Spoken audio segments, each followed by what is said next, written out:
6, 7, 8. Hello, and welcome to Rachel Uncensored, the only place on the internet you can find an uncensored version of me. I'm Rachel Ballinger, and I'm here with I was trying to call you my best friend, and the words just wouldn't leave my mouth. Ooh, I'm going to talk about that in therapy tomorrow. I'm here with one of my best friends, Blaze, and then my other best friend, Emily. Say hi, if you'd like. Hello. Hello. We have absolutely nothing planned. We could have, but we just decided to just turn on the microphones and see what comes out of our mouths. Yeah. We're not doing the Am I the Assholes? We didn't ask you guys for your questions or needing of advice. We just decided, well, a lot of the time we try to say something and end up talking for hours about absolutely nothing and something different. So that one tasted really good. What did it taste like? Well, I just had an everything rice cake, which apparently have dairy in it, and I just it's a little, and we already bought it. Might as well eat it. Yeah. It tasted like a mix of that with that vinegar, lime, salt, and vinegar chip. Love it. What a good It was combo. a really good mixture. You don't drink coffee, right? No.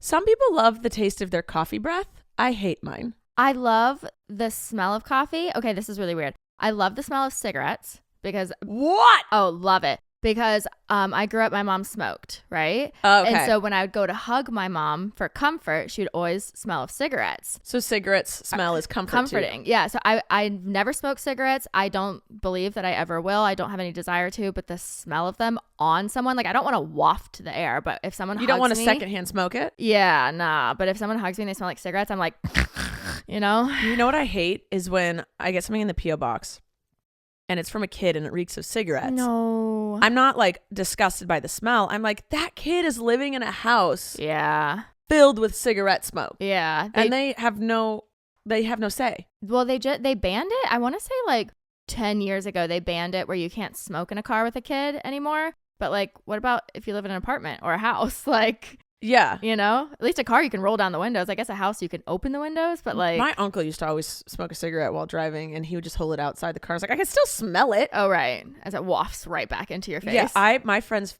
fucking hated me in high school. I was straight edge. What does that mean? Straight edge means like you play by the rules? I played by the rules. Okay. I didn't smoke. I didn't drink. I didn't do drugs. Yeah. I didn't do any of the things in high school. I still don't do most of the things. No. But I'm still, whatever. That's fine. I am who I am. But... Well, it's not a bad thing. No, it's not a bad thing at all. Yeah. But my friends would always want to smoke their weed or one of them loved cigars. I was like, you're 17. Relax. You don't love your cigar. No. But they would always be trying to smoke something because I guess in high school back then you were always just trying to smoke something. Yeah. And I was always the DD, but also I was like one of the owners of the car and didn't care about gas money. I had a job, so I would just pay for it. And I was just like, whatever, I'd rather drive. I've always just been the driver. But they always get mad at me because I wouldn't let them smoke in my car. And they're like, I'm holding it outside the window. And I'm like, I don't care. Your body has to be outside the car. Yeah, because if your parents got in there to grab something or to like go fill up your tank, you would have been annihilated. Yes. And I wasn't even thinking about that. I was just like, have some respect. Oh. I don't want you. I mean, yes, that is a huge thing. If someone left something in my car or it smelled like that, my mom would have ended my life. Yes. But I was like, I said no. I said no. No means no. Yeah, it literally was that. I was like, this is my vehicle. I'm driving you around as a favor. Right. You don't have a car. Yeah. You don't own one. You need me. You and your cigars need me, Bethany. It was always my guy friends, actually. Oh. My girlfriends were all like, whatever, who cares? But my guy friends were all like, stop being stupid. Just let us do it. And I'm like, then get out and walk. Your parents didn't care that you were friends with guys? Or did they not know? They knew. I don't know. We were all just a group. And I think they just didn't care. Okay. I was allowed to be friends with guys. I wasn't allowed to be at a boy's house when his parents weren't home. Okay. I did that often, though. You don't know the parents' schedule. Yeah, Mom. The accountant parent totally is at home at 2 p.m. The ER surgeon. Yeah. I didn't lie that much, but it would be like, I really would think the parents were there. And then the parents would be like, bye, and leave because they're sons. They have sons. Right. And they don't have to worry about their child getting pregnant. Yep. So they're like, whatever. Or kidnap. I mean, boys get kidnapped, but like it's far less likely. Yes, like me. I'm not gonna do any damage to their son. Right. So they didn't care. Yeah. But I would just, whatever. But I had lots of guy friends. I don't know why. I don't anymore. I don't know why. Really? Do we need to process this together? I was just like one of the guys. I don't know. It's weird. I don't know. Well, but the thing is, now that I'm out, I am having less and less guy friends. And it's because there's nothing they can get from me. Oh, I was going to say, I've started respecting men less once I came out because I realized how easy it was to treat women with respect. Yes, there's that. Yeah. My bar for men is high. It's where my bar is for myself. Yes. And that's not a bad thing. I am able to treat someone with respect. You should be able to as well. There's nothing stopping you. Right. Especially in 2023. There's literally nothing stopping you from being a good person. Right. So the bar's not on the ground. The bar is up here. It's with mine. Yeah. So if you want to be a part of my life, you need to meet my standards. If you're like, I'm not a shitty person, how dare you think that? No, you doing that one nice thing, you not sexually assaulting a woman, I'm just not like, right. That doesn't make you a good person. That makes you not a bad person. Yeah. So that is a thing. Right. My respect has gone down for the majority because they think the bar's on the ground and they all think they're above the bar when reality they're not. Yeah. But I've noticed you'd think I'd have more in common with guys now. Yeah. Mm-hmm. But I'm like, I'm gay. I dress like you. And they're like, what is the point of you? Right. And you can do everything yourself. I can do it myself. I can literally do it myself. You don't need men to help you. No. Right. You're not going to give them anything sexually. I mean, I have noticed though, my relationships with men tend to be me helping them with their relationship problems. Like they need a girl's perspective, but from someone that finds women attractive. Yes. And so like that is a lot of my relationships is men texting me being like, I did this and I don't understand, or like, what should I do about this? Yeah. And like, I don't mind helping. Like clearly like if you're asking for help, then there's good intentions. Yeah. But if you look at the few guys I do have in my life right now, they're either extremely smart or giant. And because those are the, like, it's like, when we're out with a bunch of girls, having a giant man who I know will not hurt me or my friends is a big benefit because of the world we live in. I don't ever want to go to because a concert. of other men. Oh, yeah. I read something the other day. It was so eye-opening. It was a TikTok that was going around and a lot of people it was all women that were stitching it. But the original TikTok said, if there was a world where men didn't exist for an hour, what would you do? Yeah. And all these moms were like, we would let our kids go play in the front yard by themselves. Yes. Like unsupervised. Yeah. Like how pathetic. I mean, again, just so that we don't get hate in the comments. Women can also be bad. Right. And it's not all men. But I'm not going to risk my safety. Right. For the 5% of the good ones out there. Right. So, but yeah. I rather, like, if it's like, I rather trust no one than always try and trust all of them when the majority are not respectful. Right. Yeah. That's just what it is. It's just survival. And like, and that's the argument. And when people are like, oh, like, that's why we can't stand feminists. You guys hate men. Like, we can't stand lesbians. You guys hate men. It's not about hating men. It's about protecting ourselves and having a survival instinct. Yes. And realizing I can be drunk and have a naked woman next to me. And if she says no, cover up with a blankie. I'm like, cute. Want to cuddle? Right. No? All right. You get a glass of water. Where's my stuffed animal? Yeah. Here's your piece of bread and your water. Don't forget to take your Tylenol. Exactly. Yeah. I know that, women don't owe me anything. Yeah. No one owes me anything. Yep. I owe my self-love. But that's about it. And yeah, but like, so for guys to think that, I'm like, no, I know I am you. Yeah. Just with a vagina. Right. And a sensible head.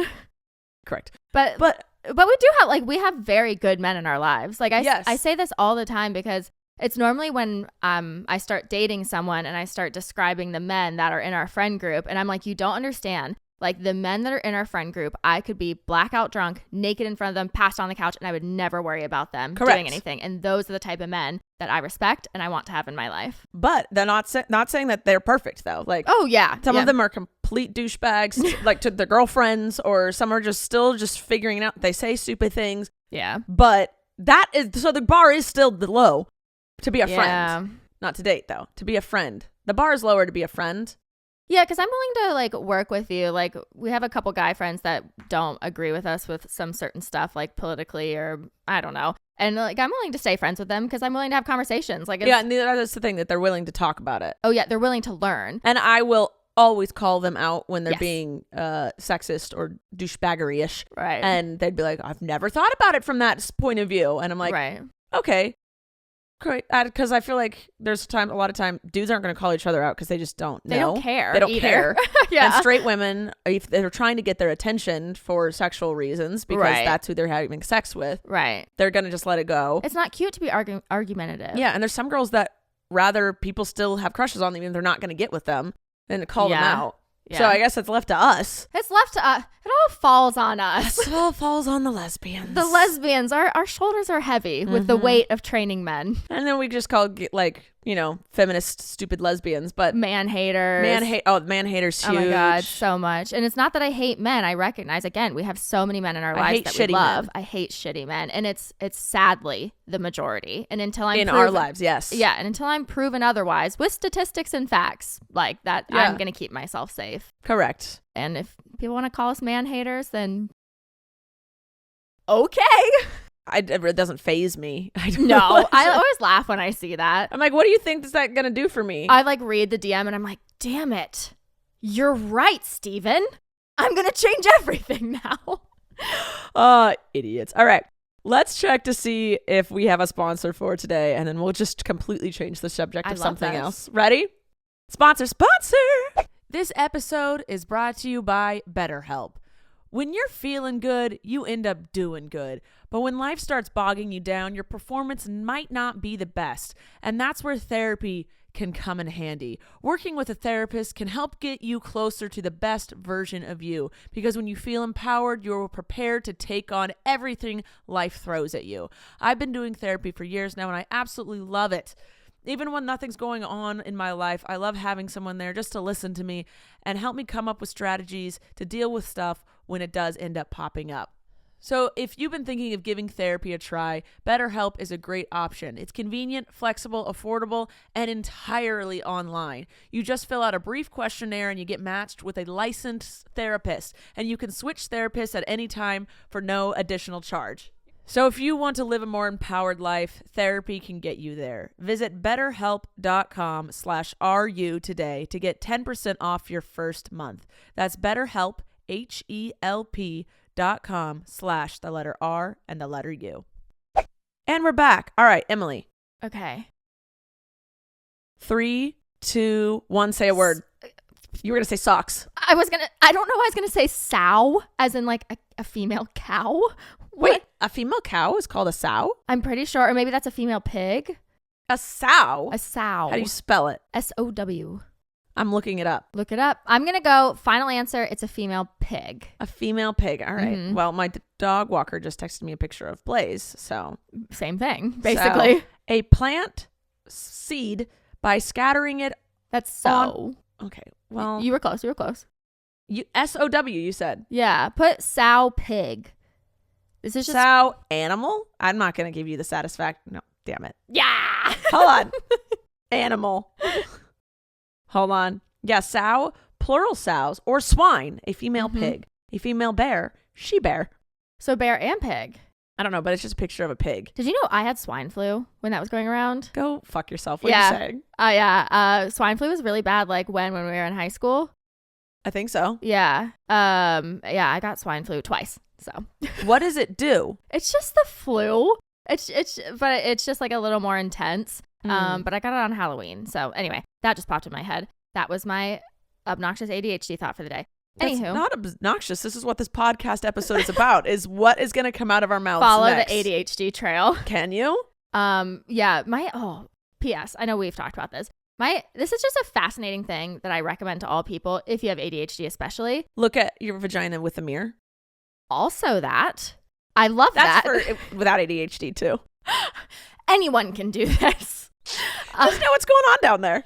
My therapist makes me do this thing called chain analysis. So sometimes during our therapy session, she'll be telling me something, you know, super like intense and that I need to reflect on and it's really important. And then I'll just blurt out this really random sentence that has nothing to do with what she's saying. No, it has something to do with everything. It always connects back. It always connects back. And we do this with me. Oh, yeah. And then we have to do chain analysis. And she goes, how did that thought form? And so then I have to start at the thought that blurted out my mouth and how I got there and how I got there and how I got there. So somehow we're going from like, you have massive childhood trauma that you haven't dealt with to, did you know pigs can't look at the sky? And somehow they are connected in my brain. No, that's a big trend going around TikTok right now. They can't look up? The way that their necks and vertebrae are shaped. They just go side to side and down? Yeah, they've never seen the sky. And so people you got to pick them up. That's what everyone on TikTok's doing. And all the pigs are like, like, what the fuck is this blue thing? That's pretty funny. Yeah, I do this. I'm really good at that. And I think it's because I have ADHD where I have to constantly backtrack to being like, wait, what was I thinking about before this? Or like, what was I doing? But when people are like, when I'm in a group of people and people are like, wait, what were we talking about? I'm like, oh, I was listening and I can track back. And I'm like, okay, we were doing this and this and this. And then we're talking about this. And then Abby will be like, yes. I'll always come full circle. I taught Joy how to do that. I love that. I think I did. She said I did. We're just going to take the win. Always. Yes. You know, I'm going to take my own credit that she gave me. I just don't know if it's verified credit. I could have been making it up.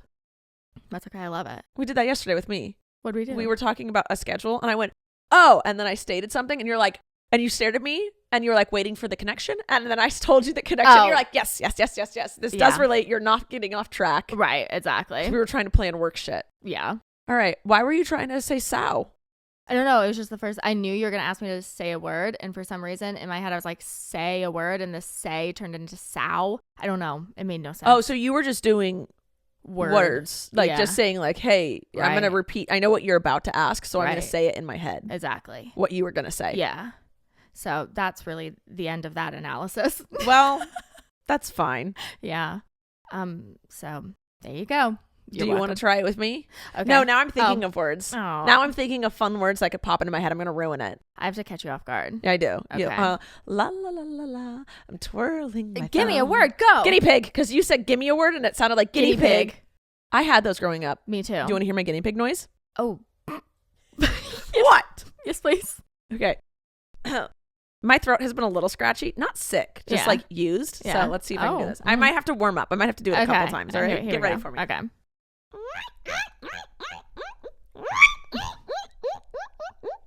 That's my guinea pig noise. Anyway, thank you for coming to our podcast today. I feel like that sounds like a guinea pig. It does. Okay, I feel like everyone, this is good segue. I feel like everyone has a childhood pet trauma story with rodents. I was just about to tell you mine. Yeah, please, I have thank many. you. One time, my brother rolled over on my rat and killed it. Another time. Wait, rolled over like he was just rolling on the floor? Oh, the rat was in the bed with him. Of course it was. Continue. And then one time, he said he didn't purposely do this, but he fed my rat a raw honey stick. He said it was an accident and it died. They can't have honey? Apparently not. Okay, why was the rat in the bed with him? We hung out with our rats. Okay, cool. Cool. Then we had a cat, Bogey, who loved to hunt. She was a great hunter. Didn't have a tail because a coyote bit it off. Love that. She was a survivor. Yeah. Okay. My eye hurts really bad all of a sudden. That's okay. That's fine. Well, we started off with 2 rabbits, boy and a girl. Nope. No. It was 2 girls. Okay. Then it was a boy and a girl. Oh. They just made babies. Oh, no. They just made lots of babies. We didn't keep them in cages. We had a side yard and it was gated off from the dogs and we just kept them in there and they burrowed down into the ground and like went into the streets. Like they were burrowed throughout the neighborhood, but they would come up because to our hole because we had food. So every once in a while we would be like, oh, here's some new babies that would just come popping out. Adorable. Right. And then my mom was like, you know what goes good with bunnies?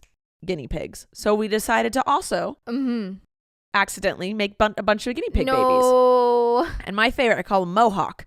He was a black and white one. He was freaking cute. Okay. And I'm like, that one's mine. Yeah. This new one. Right. Okay, this one's mine.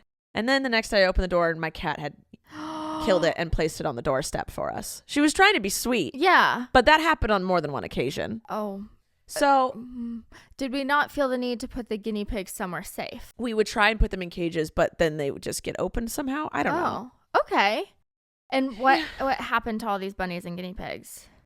Oh, I don't remember. And I didn't ask when I came to fruition. Of maybe I should ask. Mm-hmm. Let's unpack this childhood trauma. I don't know if my mom tried to separate them and then gave them away. Yeah. I think that. But I just remember as we got older, we got had less of them. Every day you go out there's just one less. Yeah. I don't really want to ask. Yeah. We had a lot of animals. My mom loved baby animals. Oh. But those grow up. Yes. And they're for a long time. Yes. So that's why I'm very I just wanted 1 or 2 dogs. Yeah. No more. Yeah. And Abby only grew up with 1 or 2 animals at a time. And she's like, I want 1 million. Oh. And I'm like, I don't. That's how I grew up. It's so it blows my mind how similarly we grew up and how we turned out the way we did, because it's the same. With our amazing niche sense of humor. Yes. And then because the same thing, I grew up with 1 million animals and now I'm like, 1, I'm fine. Yeah. I'm fine. Oh, wow. Did he too? My mouth was open. Oh, unfortunate for you. Yeah, my dream is to literally just have 1 or 2 dogs. I love all 3 of mine. Right. But one was adopted in for me. So in the future, I would just 2. I feel like that's down plenty. the line, you know. I'm not gonna one of them. Right. I said this 2 seconds ago. Emily and I have a niche sense of humor. I realized we are hilarious. Oh, of course. We are our own biggest fans. Yes. No one makes us laugh harder than us. No. But I'm realizing we're very niche. Yeah.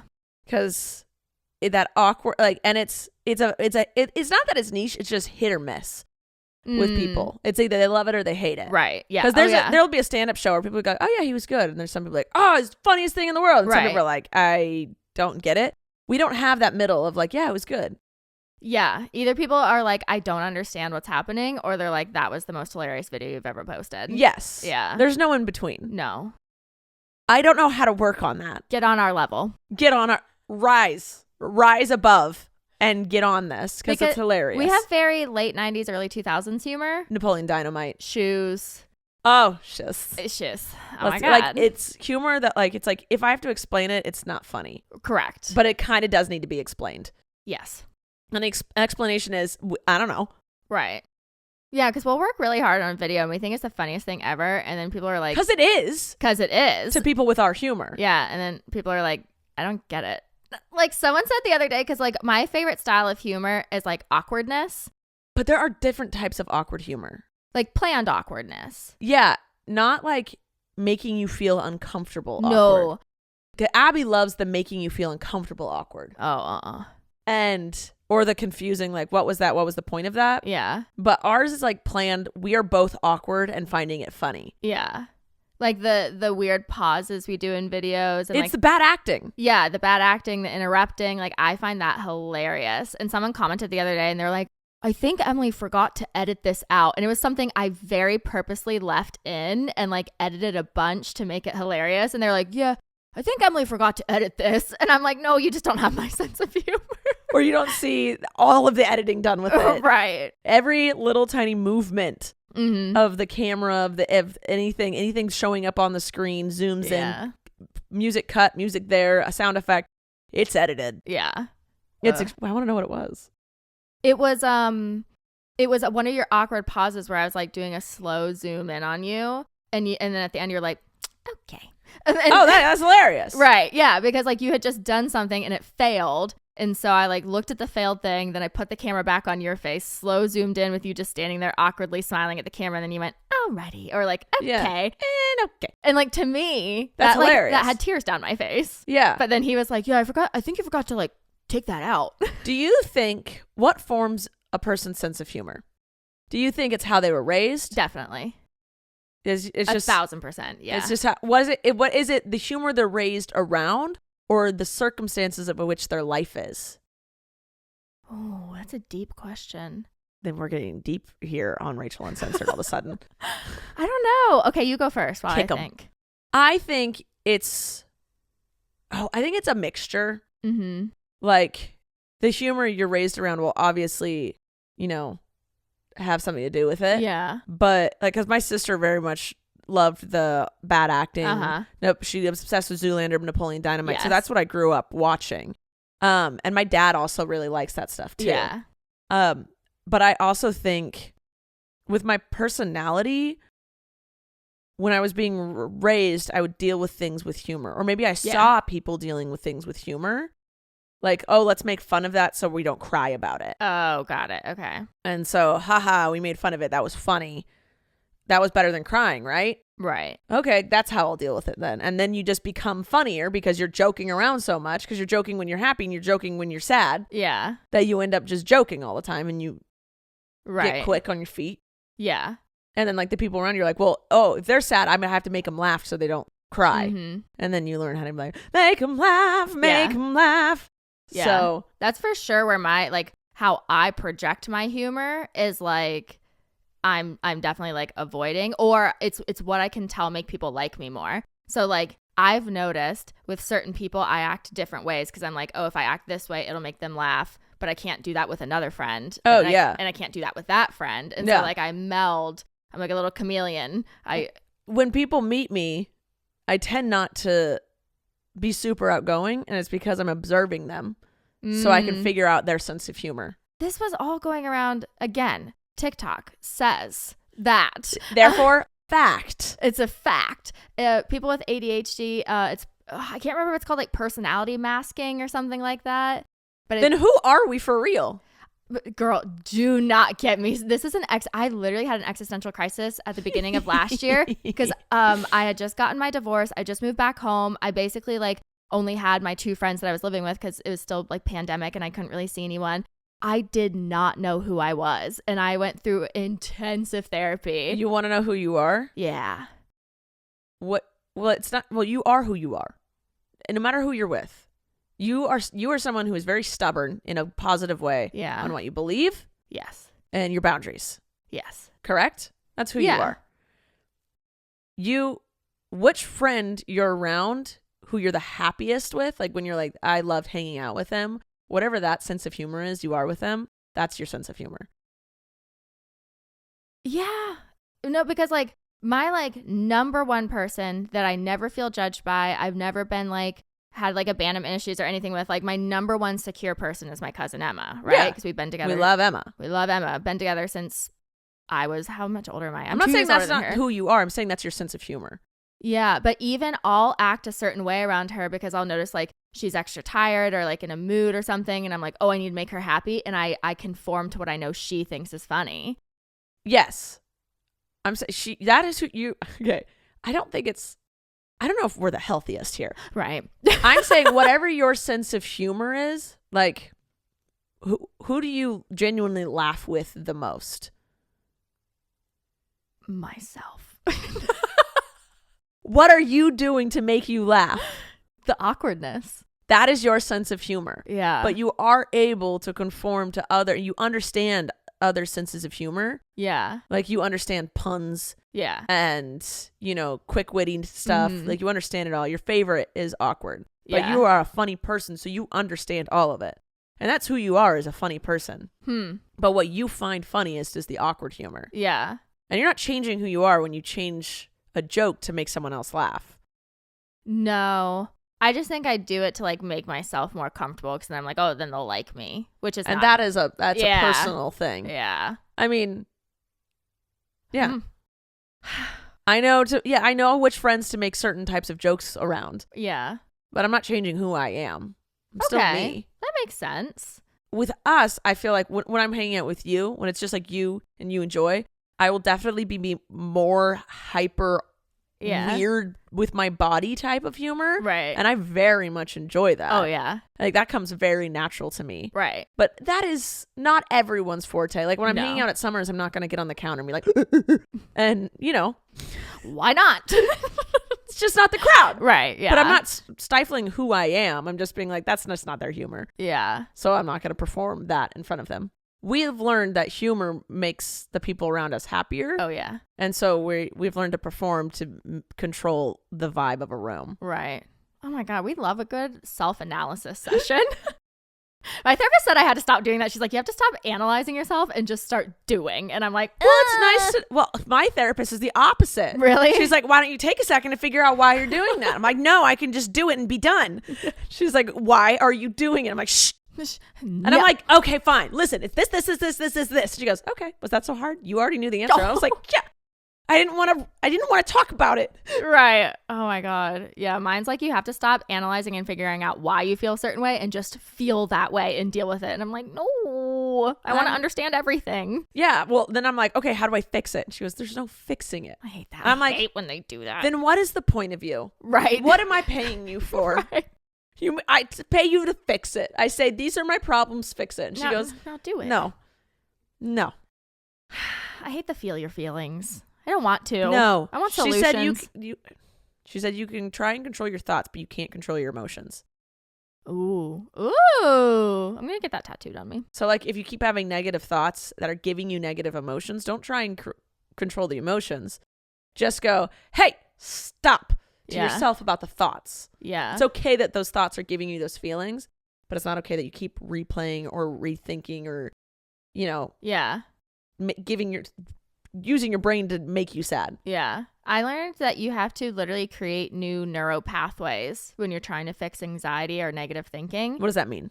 So your brain, in your brain, you have all these neurosynapses, right? So when something happens, your brain follows a very specific pathway that it's dug out throughout your life to create a response. Okay. And so if your entire life you've had anxiety, when something slightly off happens, your neural pathway is going to immediately lead you to anxiety response. Okay. So as an adult or like someone that's in therapy or someone that wants to change, what I'm trying to do now, and this is my therapy homework, is I have to create a new neural pathway. So when I start going down that anxiety pathway, I literally have to do the same thing. I have to be like, stop. And I have to disprove everything I'm thinking and then create a new way to think about it. And she says, once you just make that a habit where you're recreating like the narrative for yourself, you won't need that original pathway anymore. So there is a way to fix it. Oh yeah.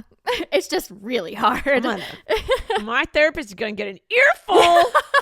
There is a way. How about we do a joint therapy session? Your therapist, my therapist. Oh my God. Yeah, that's not messed up at all. We'll just watch them argue back and forth, and you and I can sit there with the popcorn. I'm like, Yeah, and then both of them are gonna be like, I can see why this one complains about this one.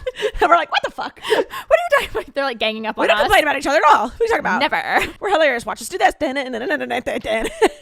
We just start doing TikTok dances for them. Oh my God. That has been my sense of humor recently, is repeating TikTok noises. And it has to stop. And you've seen it. I literally, throughout the day. What do you mean recently? Well, what is the word? How recent is recent to you? The past essence we've met? Year. We both do that. That's a thing that we hear a noise. We have to repeat it. Have to. We both do this. And all throughout the day, like Rachel will start it and she'll be like, it's con. And then for the whole rest of the day, I'm like, it's con. No, stop. Like you'll literally hear me going, stop. Yes. Like screaming at myself. Abby used to think I was making fun of her. She would say something. Like she would say something a little different than she normally does. And then I would repeat it how she said it. And she'd look at me and she goes, it wasn't that weird. I was like, what are you talking about? Like I wouldn't realize that I had repeated it. Right. And she's like, I don't like when you do that. You're making fun of me. I'm like, oh, I'm not making fun of you. Right. I was like, I'm just repeating what you said. It's like an urge. Yeah. Like, it like builds here. And if I don't say it, I feel like I'm going to explode. Yes. Yeah. I wonder if it's like called like parrot syndrome or something. I don't know. But I'm agreeing. I assume you're going to agree. It is so hard when we meet someone in the States with an accent. We were just talking about because if they God. just like if they're just talking normal, it's like okay, whatever. But if they say one word, like if they just do a one word thing where they're like, "Sure, mate," we're just like, mate. Yeah, my girlfriend introduced me to one of her coworkers that's Australian. He has a very thick Australian accent, and I didn't realize this was the Australian man. I knew he existed, but I didn't have a picture in my head. So when he reached out his hand, he was like, in an Australian accent, "Hello, I'm." Whatever, Steve, I don't remember his name. In my head, I just wanted to be like, hello. And like literally the whole time in my head, I was like, crikey. And I was like, what is fucking wrong with me? So he was like having this full blown conversation. I was just like blank staring at him because in my head, I was like, shut up. Like, like what is wrong with me. I think yours is a little more intense than mine, but I've definitely learned to control. I think I became more aware of it when Abby was like, it kind of makes me hurt my feelings because I really think you're making fun of me. So I'm trying to be more conscious of it so that other people don't have the same reaction. Because I'm literally not making fun of them. Right. It just is like, you said it funny. I want to repeat it how you did. Right. I want to repeat that. Right. And then I literally am not making fun of you. What's wrong with us? Oh, something. Someone diagnose us down in the comments. No.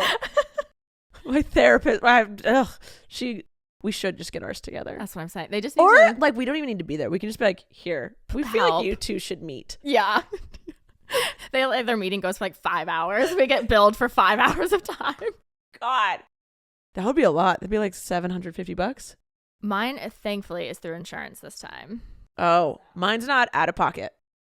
Mine was out of pocket for 2 $150 a session. Mm-hmm. And that's why I do it every 2 weeks. Yeah. Sometimes I push it to every 2.5 just to save a little money. Yeah. It's ridiculous how expensive therapy is. Well, I saw a therapist on TikTok say she started a private practice and it was like, you know what? I'm gonna try and do insurance, take insurance. Mm-hmm. So she applied and they're like, okay, it'll be 6 months before we can get you approved. And she was like, okay, that's fine. Like, she's not losing any money. Yeah. And then in 6 months, she called them and they were like, oh, just give us like 30 to 60 more business days. And they kept doing that. What? And after a year, she was like, hey, I'm going to report you. Right. Like, there's no reason to deny my claim. You haven't even denied it. You're just not doing it. Right. And so they were like, oh, okay. The next day they approved her. And she was like, okay, great. So now what? They're like, oh, we'll reach out to you with the next steps in 30 more days. And they kept doing this. And she was like, it was like a 2-year-long process. And she goes, so it's not that they don't want to take insurance. Mm-hmm. It's the insurance companies don't want to actually be helpful because that is the whole scheme of America. Right. That is how our insurance, our health works. Is it's cheaper to pay for a happy pill than it is for therapy. Yes. So. And like they're just like, no, we don't actually want to pay for anything, so we're not going to put anyone in network. And then when she finally did get approved, she one of her clients was like, great, this is my insurance. So she called the insurance company, or she submitted the bill to the insurance company being like, you need to pay me for this client session. And they said, yeah, you're not in network. What? And she goes, you are literally my network. What do you mean? Right. Like, it is just so difficult. Yeah. It sucks. So it's not like that. Yeah, it's rare. It means that your therapist went through the ringer to get that insurance approved. Yeah. Because it's not easy. Yeah. I'm trying to think of the company that she goes through because she doesn't have a private practice. It's through a company. A bigger corporation. Path Health. And they take a ton of insurance. So okay, so it's like a full business. Yeah. So if you're in California, look up PATH Health. And they have like hundreds of therapists and I've been needing to try and find a therapist. A couple of my friends need good recommendations. One of them really needs, she has a therapist, but she's like, I don't think she gets it. Like my friend like has a very, very intense job where people die or have strokes. Whoa. And she'll like tell the therapist and the therapist just kind of like stares at her blankly and is like, okay. And ew. She's like, I don't think you can handle me. Yeah. Oh my God. Okay. I'm not going to say who it was, but I have a friend and I'm going to use gender neutral pronouns. They went to therapy for the intake session. So when you start therapy, you have to do an intake session where they basically like ask a little bit about your life to see if they're like the right fit for you. And then you have your first official session after that. Yeah. And they went and the therapist was like, well, why do you think you need therapy? And they started listing. I mean, they have some of the worst childhood trauma I've ever heard. And they started like listing the childhood trauma. The therapist starts crying. Nope. Yeah. Get your shit together. So then they had to comfort the therapist. Not a fucking shit. Yeah. What the scary thing is, I could have been a therapist with just 2 more years. Yeah. And like, I'm not fit. I'm not fit. I'm not fit to be a fucking therapist. Yeah. Like, and I know some people who finish their master's degree and I'm like, you should not be a therapist. Right. So you do have to go through quite a process to find a good one. I lucked out and found a great one on my first try, even though she says I can't fix things. I could fix it. I'll retrain my brain. I'm going to fix it. I'm going to fucking fix it. I'm not going to say your name on camera. She's like watching this. She like has the clip pulled up in your next session. She's like, so think you can fix it? Yeah. I do. My camera needs to change the battery, and I need to check to see if we have another sponsor for today. And we're back. My dog is just the most giant lump that's ever lumped. He's a lounging boy. I love him. Oh, you know what we haven't told the internet? What? Emily's therapist tried to fire her. My therapist tried to fire me. It was so okay, talk about abandonment issues. Yeah. I can't believe my therapist, she says when you start, you should do twice a week. Yeah. And then you should dwindle it down to once a week. Yeah. And then you can go once every 2 weeks. You can do once a month, and then call me when you need me. Yeah. Like that's how it is. I'm at once every 2 weeks just because she's like, you're at a point where you can just call me when you need. Yeah. But you're not going to. No. So we have to schedule it. I'm like, yes, very much so. And there's a lot of times where she just let me go the day before if you need to cancel. And she doesn't charge me. We've been together for a while. Oh, wow. Okay. But yours just went from weekly to don't talk to me ever again. Yeah, because the last 2 sessions we had, well, I want to say like the last month, so the last 4 sessions we had, I came in with my problems.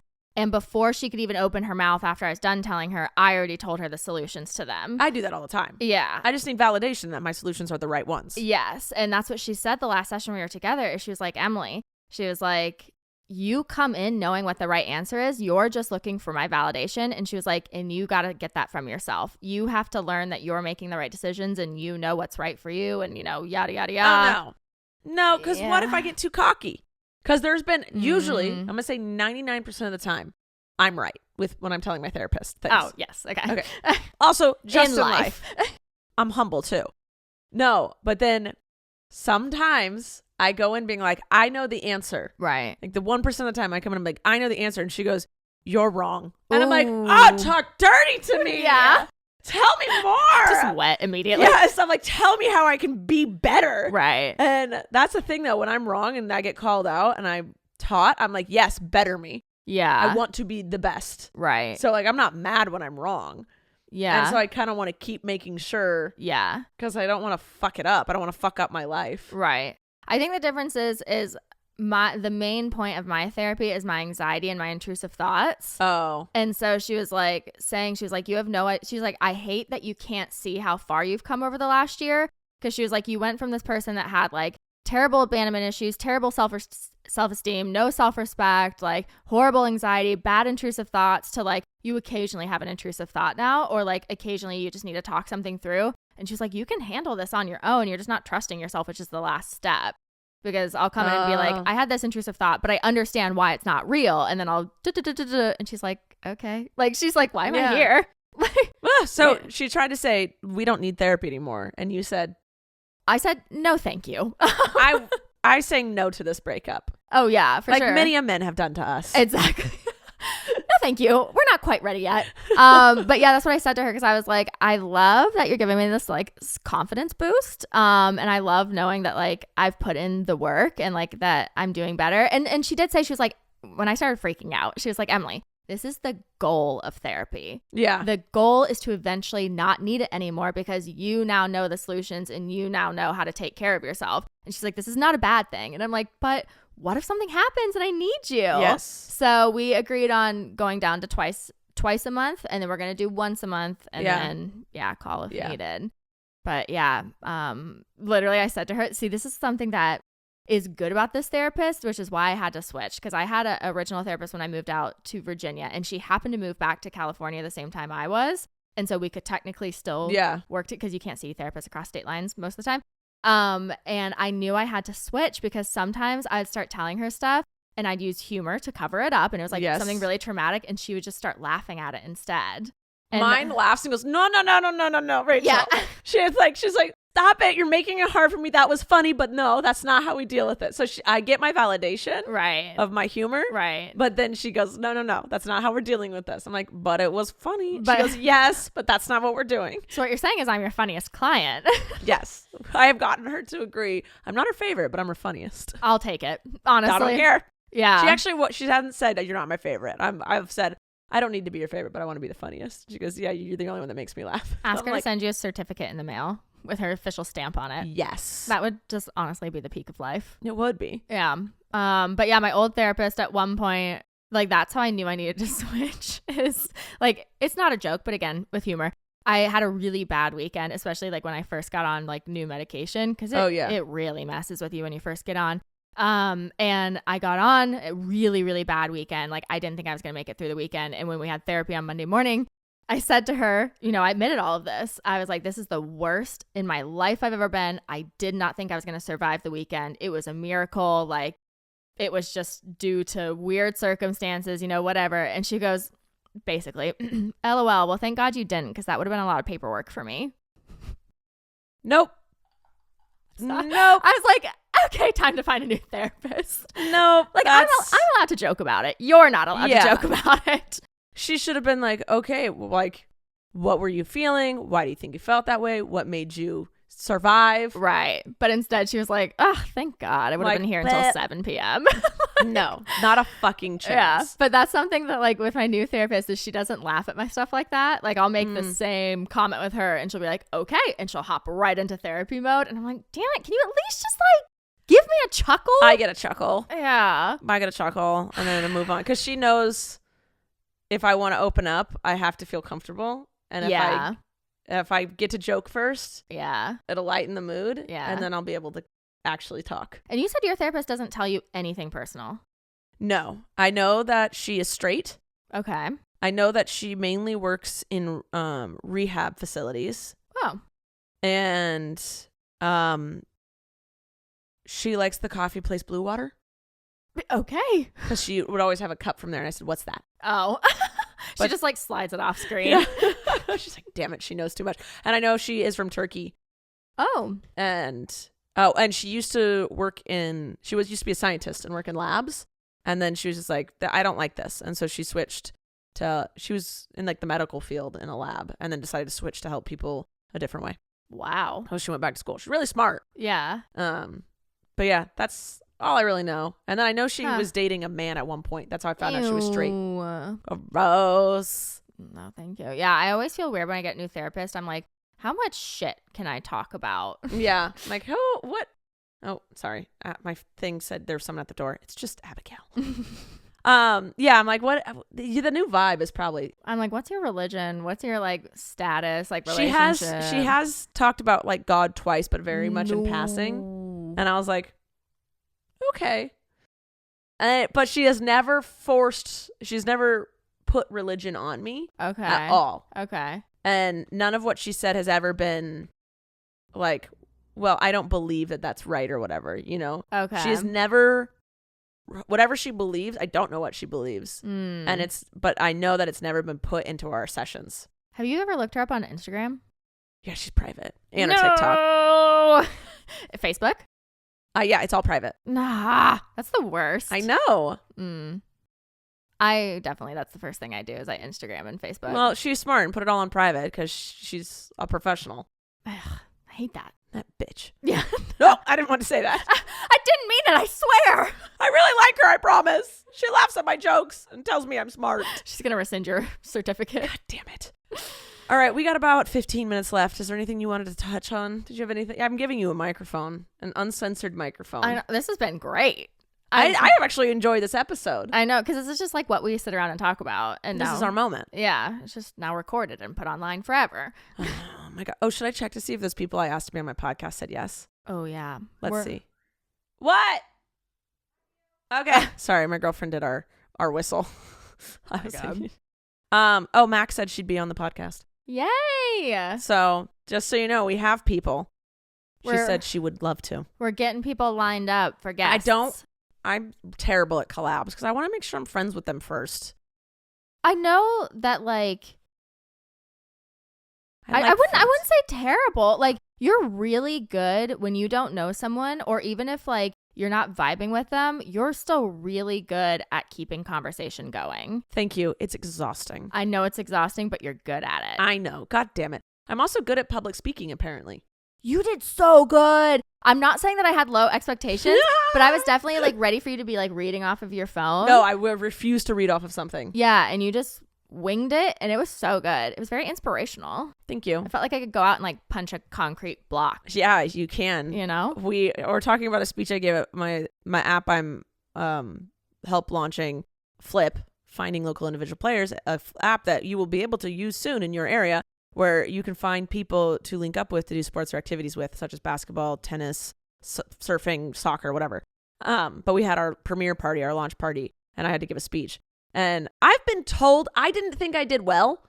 Oh, you did great. I think the best speech I ever gave was my maid of honor speech at my friend Kelly's wedding. Oh. Again, didn't look at a piece of paper. Oh my God. I refuse. It doesn't look as good. It doesn't. Yeah. You want to make it seem like this is all off the cusp. Right. You know, really, you're in the mirror heart. for hours, like rehearsing. No, I've noticed for me, what I do is I think of what I want to say in the speech for like a day or two, Mm-hmm.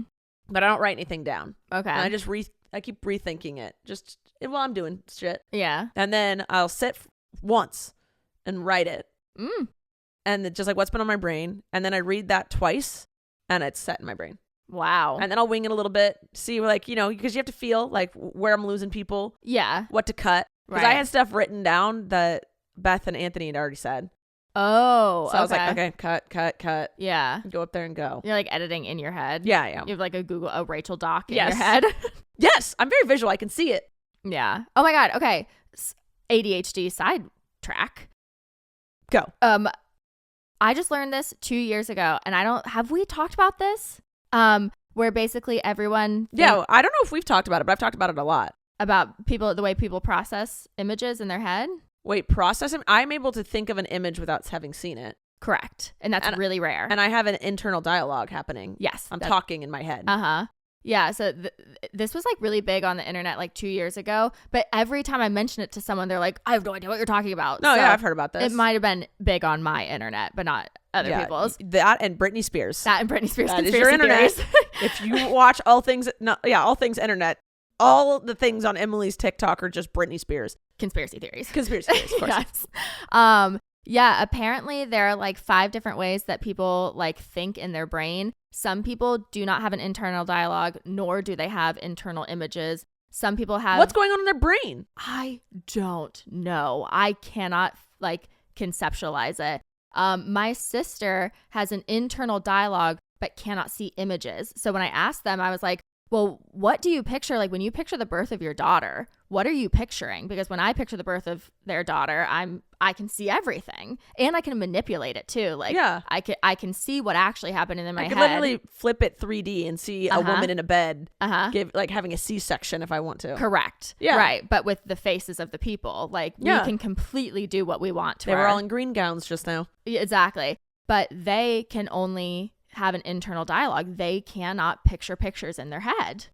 What? Yeah. Isn't that wild? So when they think of the birth of their daughter, they think about it in words, but they cannot picture.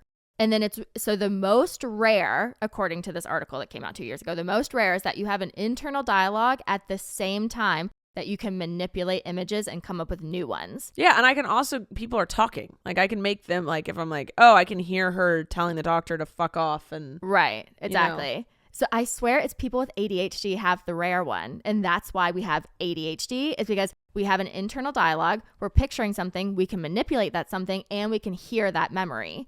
So it's like we have so much going on in our brain, and that's why we have ADHD. This is my conspiracy theory. Well, let's see. Abby, I know, is someone who does not, for a goddamn fact, have ADHD. Right. We should ask her how her brain goes. Because they say the way you can tell is you're supposed to picture a red star. And if you can only see the words or hear the words in your brain, red star, but you can't see a red star. Yeah, I see a red star. Then you have level 1.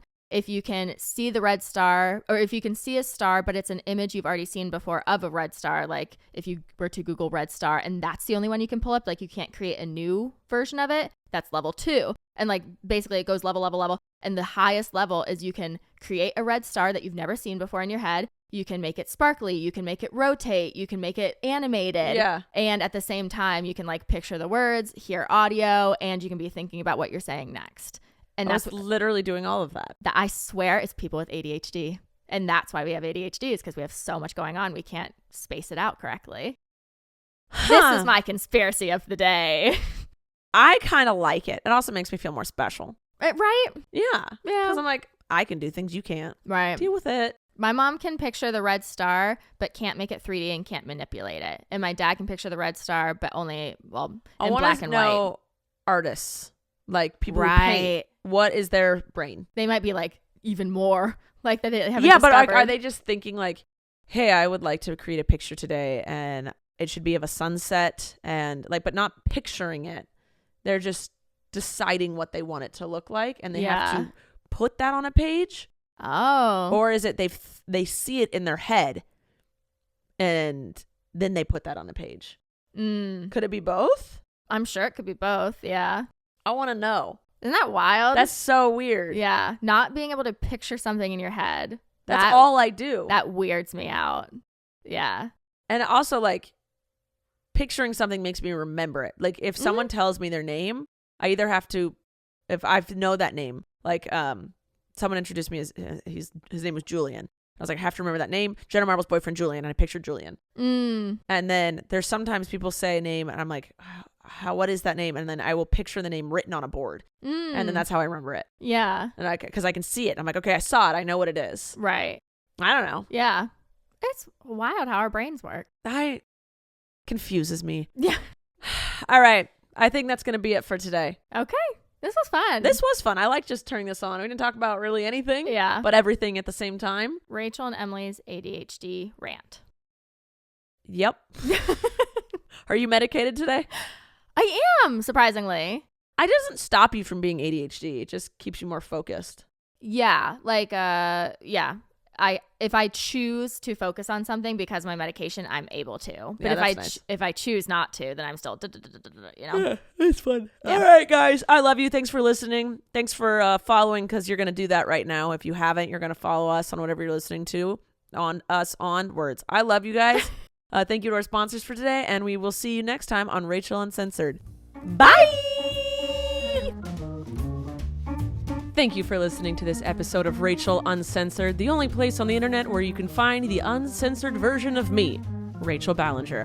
I hope you enjoyed. If you did, please like, subscribe, or follow, or do whatever this platform tells you to do so that you can get notified every time I post a new episode. Love ya!